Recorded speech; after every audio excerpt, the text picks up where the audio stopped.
The word autodidact means self-taught person.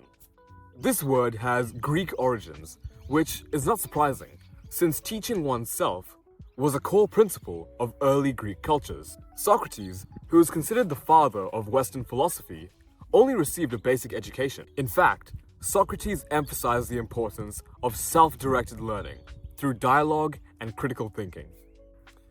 Now, there seems to be a false division in the software engineering world over people who went to college to study software engineering and people who got into the field without an engineering-related degree. Now, I'm going to tackle this matter from two perspectives. Number one is skills, and number two is job opportunities. So let's talk about skills. Now, software engineering is one of those professions where you can learn everything you could possibly need to know online, and mostly for free. To illustrate this, I'm going to do a quick YouTube search for law courses. And you can see we've got a few results, but it's nothing really impressive. Okay, we've got one hour course there. Now I'm going to do the same thing for Python courses, and Python is a programming language. So let's do that. Python course. And you can see right off the bat, we've got a 15-hour course, 12-hour course, 6-hour course, 4-hour course, another 1-hour course, a 12-hour course. So there is a huge amount of online free content which will help you learn how to code.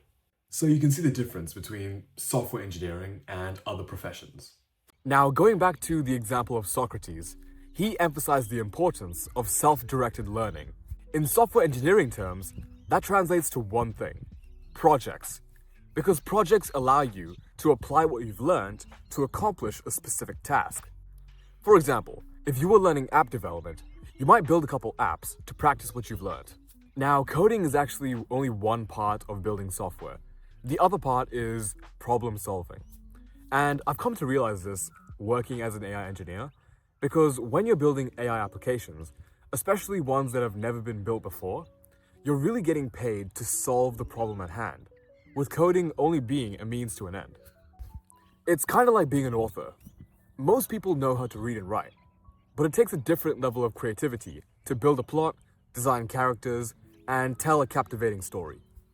Now, I bring up the topic of problem solving because I feel like this is something no one can teach you.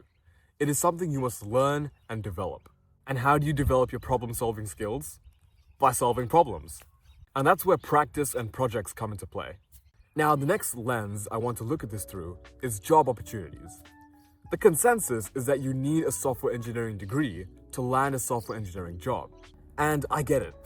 Seeing a degree on a resume will make it more likely for a recruiter to consider you as a candidate for a job. But this is not a mandatory requirement. And if you want proof, just take me as an example. After teaching myself coding for 3 years, I dropped out of high school after year 10 to pursue a career as a software engineer. After hustling my way through job applications, meeting lots of wonderful people in the industry, and experiencing several rejections and failures, I was able to land a job as an AI engineer, only in a matter of a few months after dropping out. Now, I'm not recommending that you drop out of high school or college and do what I did. All I'm saying is that having a software engineering degree doesn't necessarily make you a good programmer. And I've spoken to software engineers who have gone to college, gotten a degree, and are now working as software engineers, and they mostly say the same thing. Most of the skills that they learned are self-taught, and having the degree is simply just a check mark on their resume. And that's the interesting thing about coding. Even if you are currently working towards a degree, or you already have a degree, you still have to teach yourself the real-world skills that you'll actually use on the job. So those are my thoughts on the self-taught programmer. Even beyond whether you have a degree or not, I feel like any good programmer is a self-taught programmer. Because becoming good involves experimentation, reading documentation, practicing what you've learned, and doing projects. And as the author of the 48 Laws of Power, Robert Greene, said, mastery is not a function of genius or talent. It is a function of time and intense focus applied to a particular field of knowledge. That's it for this video, guys. Hope you enjoyed. Huge thank you to everyone who supported the channel Thank you for all the likes, all the comments. I love reading the comments and replying to all of them. So huge shout out to everyone who supported the channel.